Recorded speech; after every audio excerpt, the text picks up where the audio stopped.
दोस्तों, ना तन चाहिए ना धन चाहिए, बस अमन से भरा ये वतन चाहिए।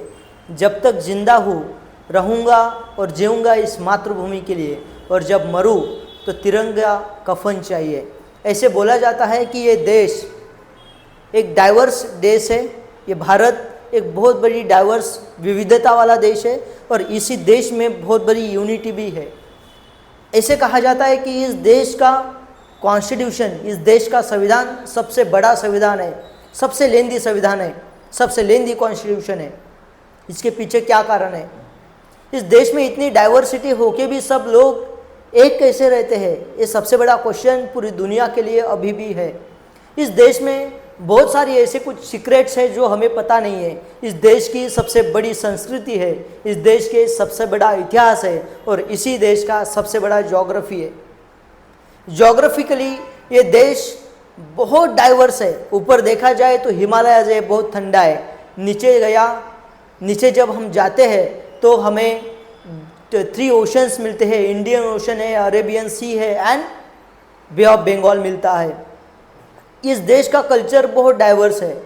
नॉर्थ का कल्चर अलग, साउथ का कल्चर अलग। इस देश में लिंग्विस्टिक डाइवर्सिटी बहुत है। इस देश में बहुत ज़्यादा कास्ट है। इस देश में बहुत रिलीजन है, और तभी भी ये देश एक है।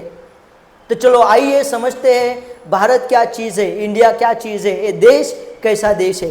पर इसके पहले दोस्तों, अगर इस देश को आपको अच्छे से समझना है तो इस देश का कल्चर आपको समझना पड़ेगा, इस देश की हिस्ट्री आपको समझनी पड़ेगी, इस देश की ज्योग्राफी आपको समझनी पड़ेगी। अगर ये आपको समझना है तो सबसे पहले इस देश का कल्चर, देश की हिस्ट्री, देश की ज्योग्राफी आपको समझनी पड़ेगी। और ये अगर चीज़ें आपको समझनी हैं तो सबसे पहले आपको देश के लोग समझने होंगे। इस देश का एक एक माटी का कण कण कण कण समझना पड़ेगा। अगर ये सब कुछ आपको समझना है तो आपको सबसे पहले समझना पड़ेगा ये देश चलता कैसे है। इस देश का संविधान आपको समझना पड़ेगा। तो चलो आइए समझते हैं क्या संविधान है देश का। इसीलिए हमने आज से एक नई सीरीज शुरू करने वाले हैं। उसका नाम ही हम रखने वाले हैं भारत का संविधान, इंडियन कॉन्स्टिट्यूशन। तो पूरा एक एक आर्टिकल हम अच्छे से एकदम डिटेल में कवर करेंगे इस पूरे सीरीज में। कितने दिन चलेगी, कैसे होगी, आई डोंट नो, पर डेली एक आर्टिकल आपको इस सीरीज में आपको समझाया जाएगा। मैं बेसिक इंट्रोडक्शन दे देता हूँ कि इंडियन कॉन्स्टिट्यूशन एग्जैक्टली है क्या, हम क्या क्या समझेंगे, ओरिजिनली ये देश की कॉन्स्टिट्यूशन कैसे था। नेक्स्ट लेक्चर में हम देखेंगे, लेक्चर नंबर 1 में, कि कॉन्स्टिट्यूशन तैयार कैसे हुआ है, कॉन्स्टिट्यूशन की ज़रूरत क्यों पड़ी है, किसने कॉन्स्टिट्यूशन तैयार किया है, और किस बेसिस पे कॉन्स्टिट्यूशन तैयार हुआ है। सब एक एक लोग इसमें कंसिडर किए गए हैं। इसका मतलब एक कॉन्स्टिट्यूशन बहुत डिटेल बनाया गया है।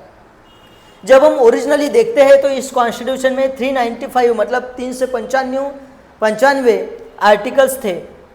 अब मोर देन 470 आर्टिकल्स हमारे कॉन्स्टिट्यूशन में हैं। इसका मतलब आर्टिकल बढ़ रहे हैं, कुछ अमेंडमेंट हो रही है, कुछ चेंजेस हो रहे हैं। तो आज तक 105 मतलब 105 अमेंडमेंट्स, सुधार नए इस कॉन्स्टिट्यूशन में किए गए हैं। दैट्स वाई, मतलब हम कॉन्स्टिट्यूशन चेंज कर सकते हैं क्या? यस, हम कॉन्स्टिट्यूशन चेंज कर सकते हैं, पर हम बेसिक स्ट्रक्चर जो है हमारे कॉन्स्टिट्यूशन का, ये हम पढ़ेंगे, वो हम चेंज नहीं कर सकते। आज तक 105 बार इस कॉन्स्टिट्यूशन को, कुछ आर्टिकल्स को बदलाव किया गया, सुधार किया गया। टोटल 22 पार्ट्स थे एंड 8 शेड्यूल थे। आज मोर देन 470 आर्टिकल्स हैं, 25 पार्ट्स है, 12 शेड्यूल है, और 105 अमेंडमेंट आज तक किए गए हैं। दोस्तों, ये देश डॉक्टर बाबा साहब आम्बेडकर के विचारों पे चलने वाला देश है। ये देश महात्मा ज्योतिबा फुले के विचारों पे चलने वाला देश है। ये देश महात्मा गांधी के विचारों पे चलने वाला देश है। ये देश भगत सिंह, सुखदेव, राजगुरु, इनके विचारों पे चलने वाला देश है। और इन सब के विचार मिला के यह हमारा कॉन्स्टिट्यूशन तैयार हुआ है। तो चलो आइए समझते हैं इंडियन कॉन्स्टिट्यूशन, भारत का संविधान।